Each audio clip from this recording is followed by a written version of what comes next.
اللہ رب العالمین نے انسان کی جب تخلیق فرمائی تو رب العالمین نے نماز کو فرض فرمایا. صحیح.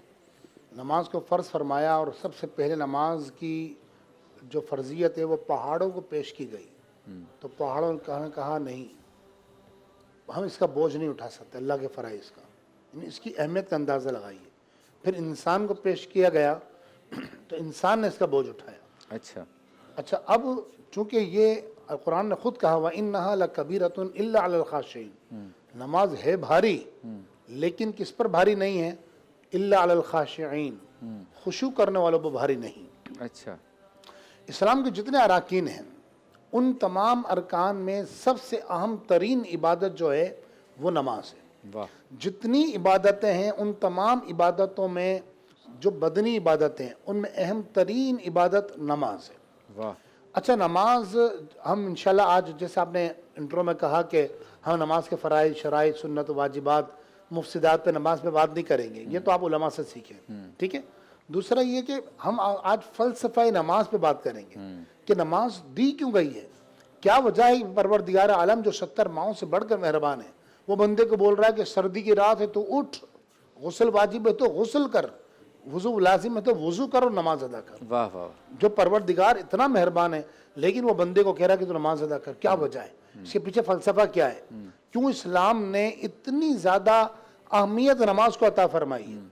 دیکھیے قرآن مجید فرقان حمید میں ایک جگہ علماء نے لکھا کہ 70 مرتبہ، 70 سے زائد بھی لکھا ہے، بعض علماء نے تو 700 تک ذکر کیا ہے.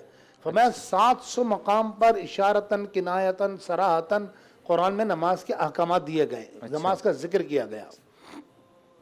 اور سرکار دو عالم صلی اللہ علیہ وسلم نماز کی اہمیت کا یہ اندازہ لگا لے کہ نبی کریم علیہ السلام جب مرض الموت میں مبتلا ہوئے، یعنی وہ لمحات آئے کہ آقا دو جہان دنیا سے ظاہری پردہ فرمانا ہے، اس میں بھی حضور سہارا لے کر مسجد میں نبی شریف میں تشریف لاتے تھے، نماز ادا کرتے. یہ نماز کی اہمیت اور نماز کی فضائل، اس کی برکتیں اپنی جگہ ہیں. یعنی ہم فلسفہ نماز پہ بات کریں کہ نماز کو کیوں کہا گیا کہ بھائی اتنی تاکید، اتنی اہمیت، اتنی شدت کے ساتھ کہ جناب اگر نماز قضا کرتے تو جہنم کے دروازے میں نام لکھ دیا جائے.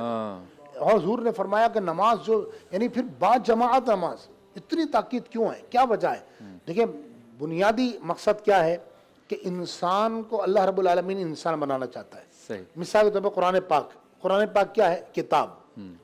ٹھیک ہے. اللہ فرماتا الف لام میم ذالک الکتاب لا ریب فیہ، کہ حروف مقطعات ہیں. فرمایا یہ وہ عظمت والی ذی شان کتاب ہے. کتاب. اچھا جو بھی کتاب ہوتی ہے اس کتاب کا ایک ٹاپک ہوتا ہے، ایک موضوع ہوتا ہے، ایک عنوان ہوتا ہے.